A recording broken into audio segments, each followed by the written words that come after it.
how did you celebrate with gifts around Christmas? What was that culture like in Brazil? In Brazil, we would eat a little bit before midnight, and at midnight we would start unwrapping the presents. For the kids, we would say that it was Santa Claus, or how we say in Portuguese, Papai Noel. Not all the families did that though, but yeah, we would start unwrapping, and we also would have the Secret Santa. We call it like a secret friend. And in my family, it was a little bit different because instead of the person that it was your Secret Santa was describing you, and you would like kind of had to guess that it was you. You would try to guess who was your Secret Santa, and then you would like take rounds and rounds until you find the right person. So it's like a game. Exactly, it was kind of like a game. And mostly it would be like something you didn't expect, or the gift that you were most waiting for, because sometimes you have lists. I know after a while it was kind of hard to, give a gift to someone, so we would do lists, but you would need to have more than one thing in that list, because then you would be like, oh, I don't know what I'm getting. And then for the kids, right after like unwrapping all the gifts, they would already start playing, but it was like middle of the night, around like 3 a.m. already. So, and the kids would still be playing, and with all the new toys, yes. Yeah. Babkoli, what about you guys? So for us in Lagos, Nigeria, the experience was we don't share gift. We don't give gift. The joke our parents tell us is, you live under my roof for free? I could put clothes on your back. That's the gift that you get. But pretty much it's all about family when it comes to Christmas. The memories that we share together. Just talking about childhood growing up. Just talking about how you're able to survive the entire year and going into another year. So we create memories. We just talk and share food and just share that moment. And that's the gift that we I love that. I'm gonna start telling that to my kids. Yeah. For me, I think that I was born in Mexico, Monterrey, Mexico. And so I came here from a very early age. I came here when I was 5. And so the gift for me was just getting to see my family every year, because they would visit us, but also we would have gifts. It would be like the time when we would exchange gifts, and the main time of the year when I would get to see them. And so my cousins and I, we would all open up our presents the 24th on like midnight, and we would stay up really late, and it just meant so much to be in family. So it was a gift to be in family, like you said, but it was a gift that they worked so hard to get this for us to come to visit us. And yeah, so that was on Christmas.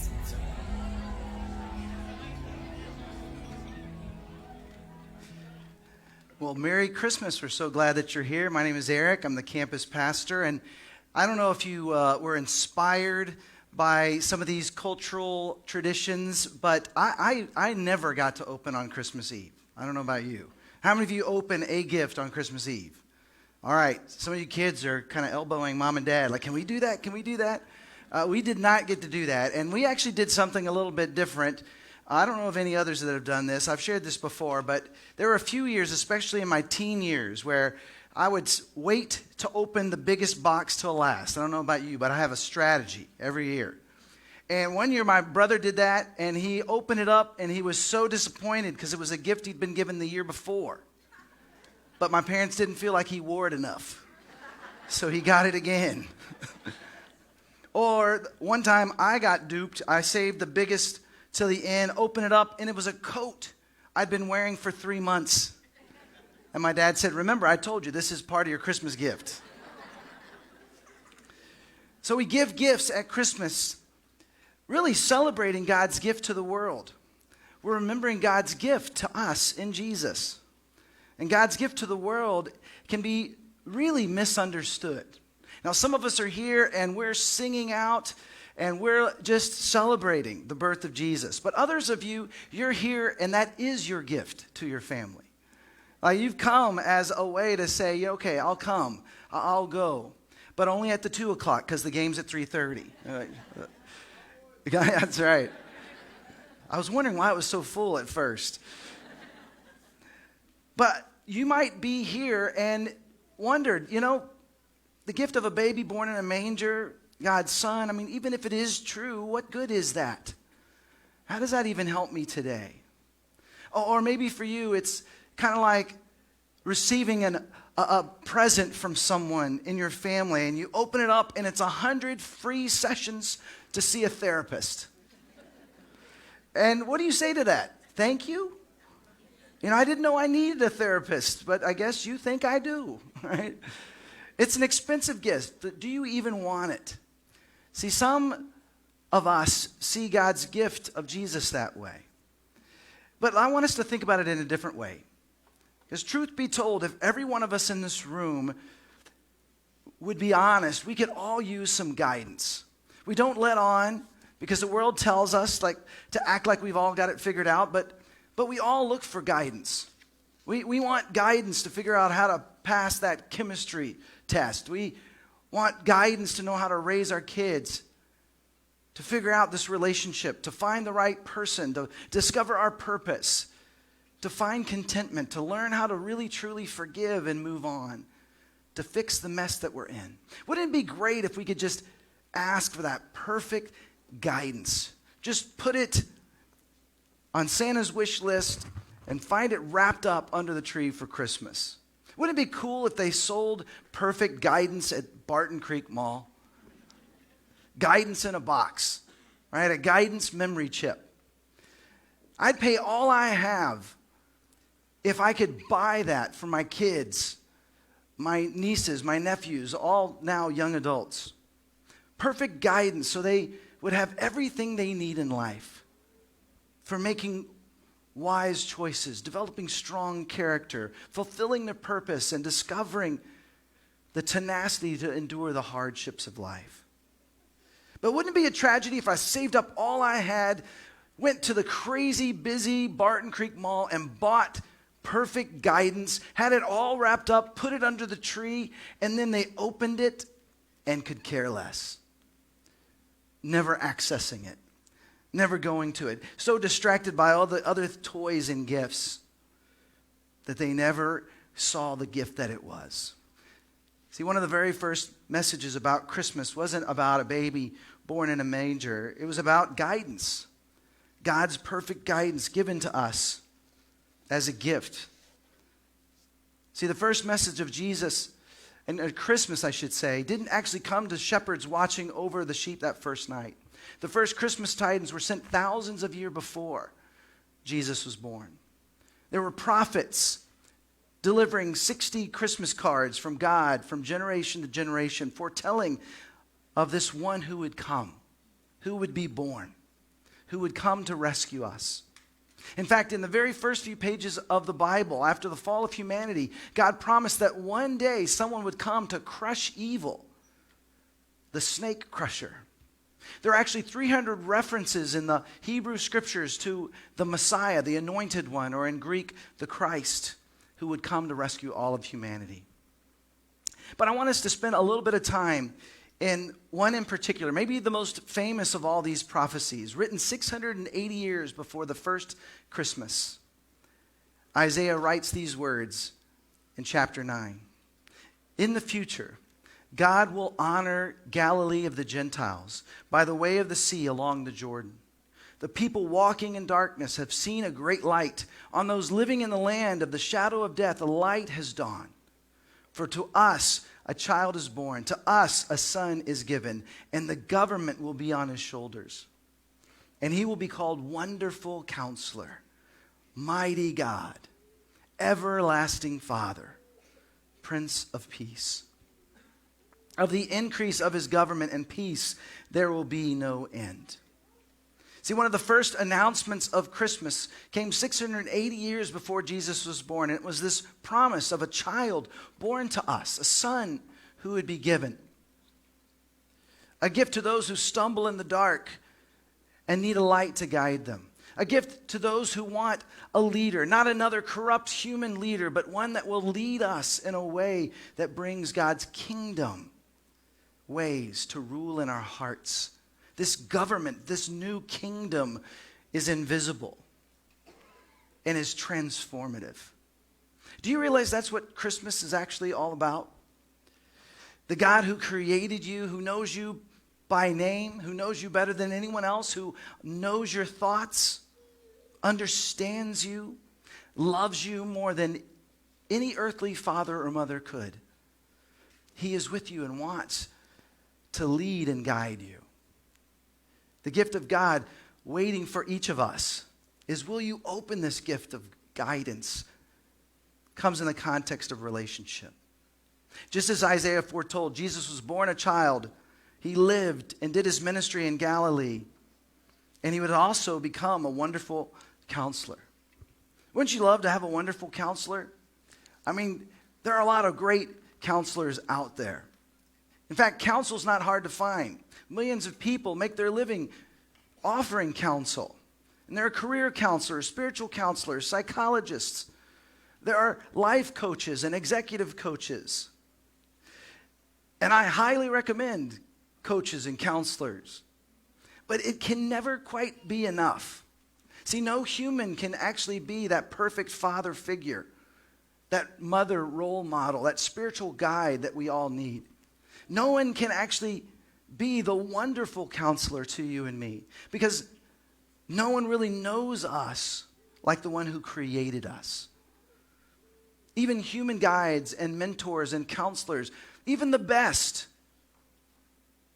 aren't able to meet our deepest needs, because we all struggle. And we need more than what the smartest, most insightful human being can provide. We need God's guidance.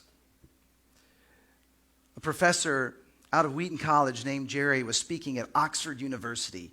He was invited to this prestigious event called the High Table.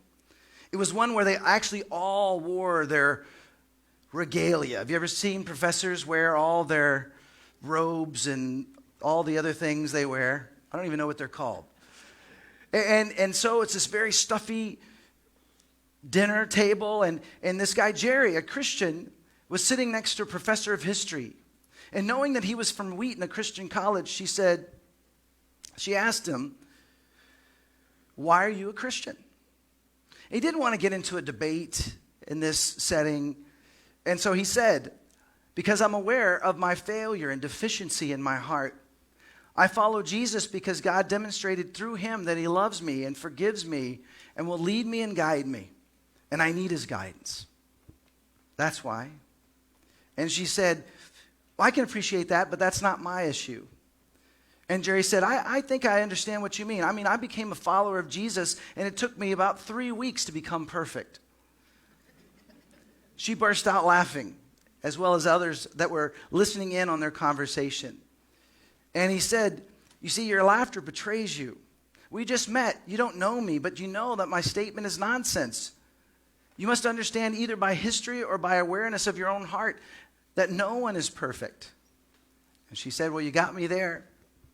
And he asked, "How do you live with yourself each day, knowing what you do about yourself?" And she said, "Well, I have faith in humanity." And he said, "I'm open to that. I'm open to anything that will help us down the right path. But how does that work pragmatically? Have you ever been wounded by another person?" And she said, "Well, of course. Have you ever wounded someone?" She responded, "Well, I'm sure I have." So how does faith in humanity work when humans have this tendency to be both wounded and wounders? Another teacher around the table asked, "Well, how does Christianity work pragmatically for you?" That's when he began to share how it was through Jesus that we begin this relationship with God, whose guidance is there for us every day, all day, throughout the rest of our lives. Accessible through the scriptures, through that still small voice, through godly counsel in community. See, we all need God. We can't really be the ultimate counselor for one another. We need to help others find the help that he provides. Now, here's the thing, though, about allowing God to become your wonderful counselor. It's just like any real life counselor. You have to be willing to trust and follow their wisdom. It's like that old joke.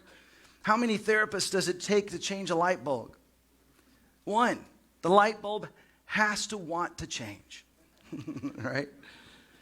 See, coaches, counselors, mentors, guides, and gurus will all tell you that if you're not willing to trust and follow, there's nothing that they can do for you. Maybe that's why God seems so mysterious, so hidden, so unintrusive. I mean, God, the most powerful being in the universe, could make us do the right things if he wanted. But instead, he created us with freedom that we might choose to trust him, choose to go his way. God said to Moses, a leader of the Hebrew people, 3,000 years ago, if you seek the Lord your God, you will find him if you seek him with all your heart and with all your soul. See, if we actually wanted to see God, we would be amazed at how he reveals himself to us. Ultimately, he revealed himself to us in the person of Jesus, one who came to love and not condemn, to forgive and to walk with us. But we have to be willing to follow him, to trust him. All he needs is for us to accept that gift. The band is going to come and sing a song that tells the story of what God has done for us. But before we hear this song, I want you to listen to what John, an eyewitness of Jesus, he lived and walked with him, what he wrote in chapter 1 of his gospel. Talking of Jesus, he came into the very world that he created, but the world didn't recognize him. He came to his own people, and even they rejected him. But to all who believed him and accepted him, he gave the right to become children of God. So the Word became human and made his home among us. He was full of unfailing love and faithfulness. And we have seen his glory, the glory of the Father's one and only Son. One God who walked among us was named Jesus. Is your heart open towards God? Do you have an open mind, or are you closed-minded? What if there is more to this life? What if there is a God who loves you? What if there is more guidance easily accessed by you and me? Remember, a gift costs us nothing, but it does cost someone something. As we read earlier in Isaiah, a child was born, a son to us was given. God gave the gift of himself, which cost him something. He humbled himself, becoming a baby, for a chance to lead you, to be close to you. And his love is unstoppable. Reflect on this as we listen.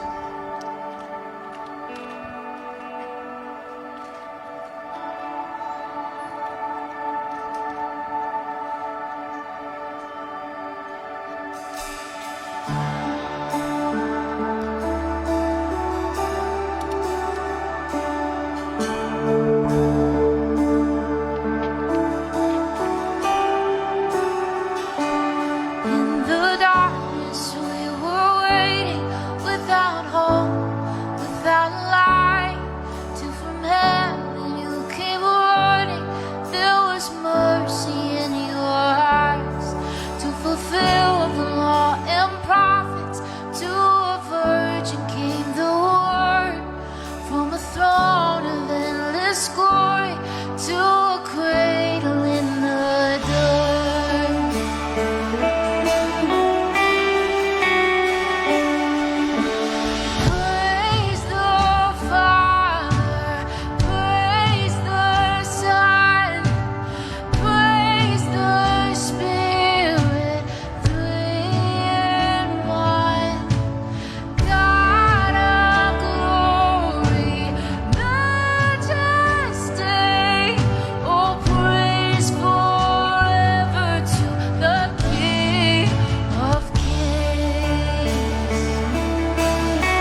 So good.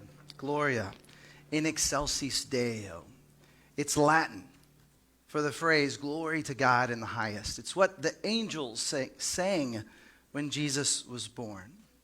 And we might hear that along with all the other Christmas songs and think of it as just ancient niceties. And lots of people think that, especially in the Western world, which has a history of Christianity. For so many, Christianity and Christmas is just a tradition. It's just a religion. And sometimes we're tempted just to pay tribute, just at Christmas and Easter.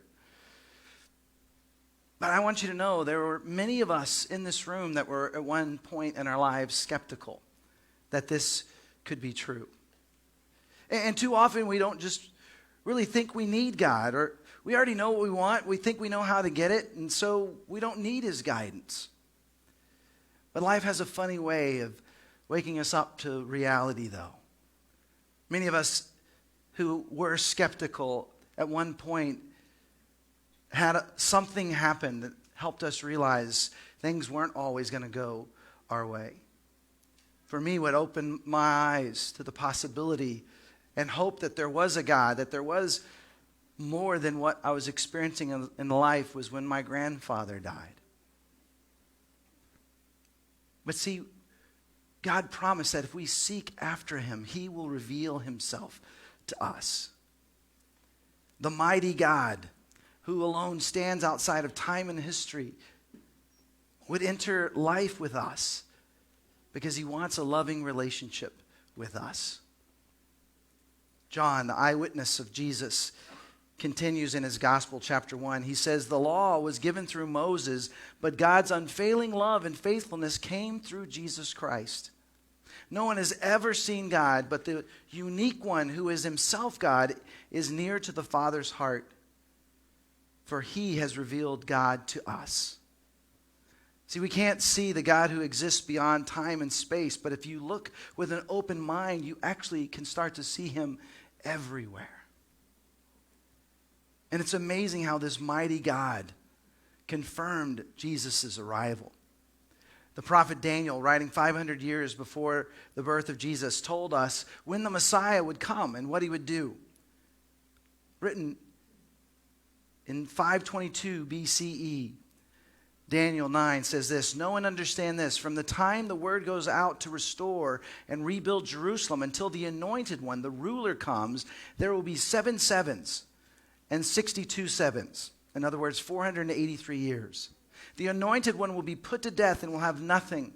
The people of the ruler who will come will destroy the city and the sanctuary. Though this might seem mysterious how he did it, God was actually foretelling that Jesus would come and this Messiah, this anointed one, would actually live before the temple was destroyed. The city of Jerusalem was destroyed in the year AD 70. Jesus, having lived, died, rose from the dead just a generation before that. And by the way, that temple has never been rebuilt.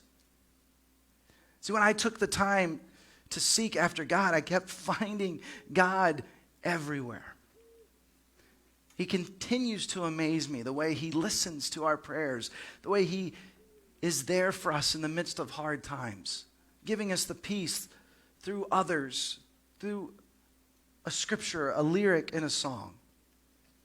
See, I've discovered, as I've shared throughout this fall, that years ago I discovered how God can become our everlasting parent, the one who created us and knows us and loves you more than any loving parent. And I had amazing parents. My mom is a remarkable encouragement. My dad was unbelievably dependable.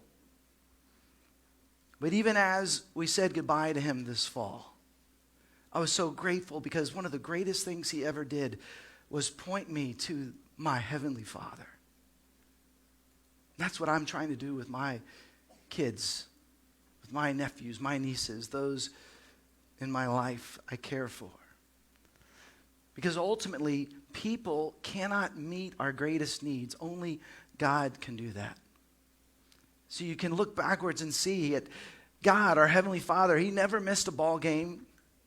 never missed a recital. He kept every promise, never turned his back on us, always has time for us, does not shame us when we make a mistake. He's the Father that's always been there. See, the difference between religion and relationship is religion says when you do something wrong, oh no, my Father's going to kill me. But when you have a relationship with God and understand who he truly is, when something bad happens, we say, oh no, I need to call my dad. Some of us have been through some really difficult days, maybe months, maybe years. Don't miss God's gift for you this Christmas. He wants to be your everlasting parent. Will you reach out to him and just acknowledge that you want his leadership in your life? It's as simple as saying, God, forgive me, and I want what Jesus did for us to count for me. See, the story of Jesus, it's not what we see on Talladega Nights. It's not about the 8-pound, 6-ounce baby Jesus, which, by the way, is how much I weighed. That's how I remember that so accurately. The baby grew up, lived a perfect life, and he taught with authority, and he loved the outcast. He brought healing to the sick, ultimately willingly taking on evil himself, dying on the cross.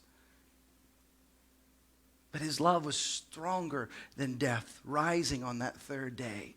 And his Spirit comes to live within each and every one of us when we surrender our life, just simply saying, God, I need you. Forgive me. Lead me. Guide me. The prophet Micah foretold that the Messiah would be born in Bethlehem. 700 years before Jesus, Micah wrote this, "But you, Bethlehem, out of you will come for me one who will be ruler over Israel, whose origins are from of old, from ancient times. He will stand and shepherd his flock in the strength of the Lord, for then his greatness will reach to the ends of the earth, and he will be their peace." From Bethlehem will come the Prince of Peace. You know, in the year 2017, I had a chance to go to Bethlehem. And we worked with Palestinian Christians in this incredible organization called Musalaha, which was bringing reconciliation between Jews and Muslims and Palestinian Christians. It was a fascinating experience. And since the people I was with were from Bethlehem, they told me the reason that Jesus was born here is that no one in Bethlehem could keep a secret.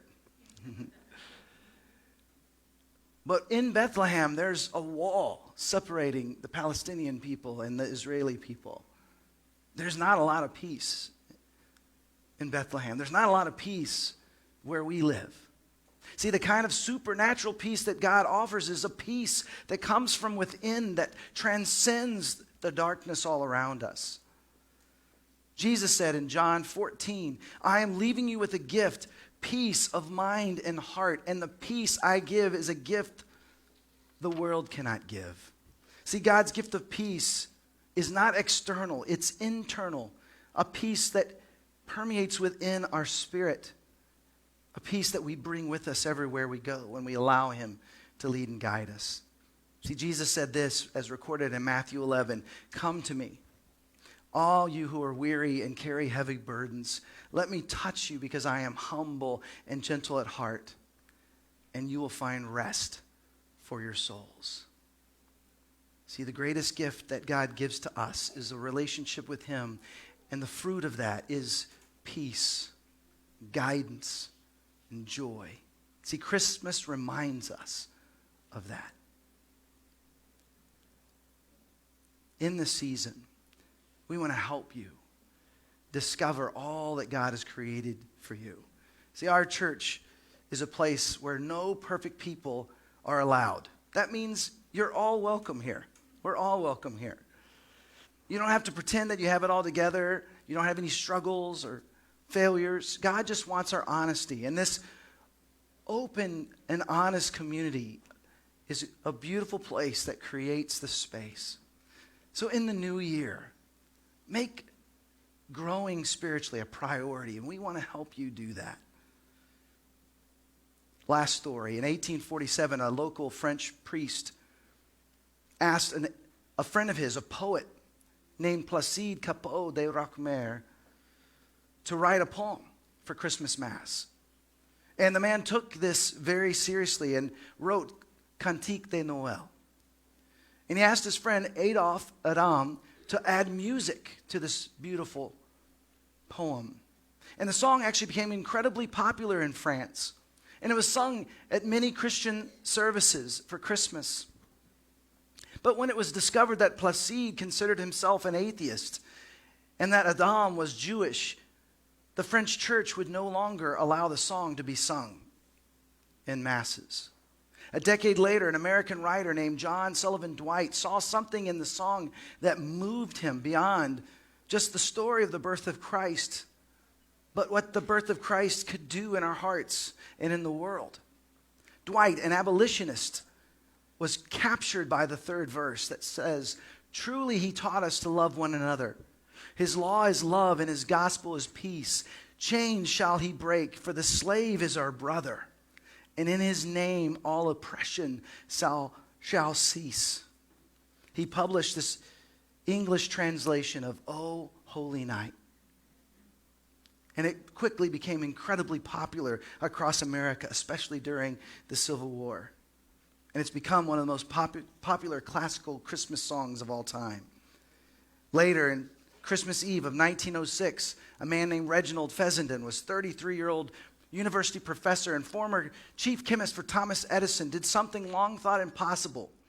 Using a new type of generator, Essendon spoke into a microphone, and for the first time in history, a man's voice was broadcast over the airwaves. He went on to read Luke's account of the birth of Christ, and then he picked up his violin, and he played "O Holy Night," the first song ever sent through the air via radio waves. We're going to sing "O Holy Night." And this song, in some ways, reflects the gift that was and is Jesus. Not fully recognized at first for its beauty and wonder, some religious leaders scoffing at its origins, but to those of us who desire real freedom and guidance, it's a victory chant. It's a divine message that is spread over the airwaves and into the hearts of men and women and children around the world. And so I want to invite you to stand with us, turn on your light, and let's sing this as a declaration of our hope in the one who has come for us. And his name is Jesus.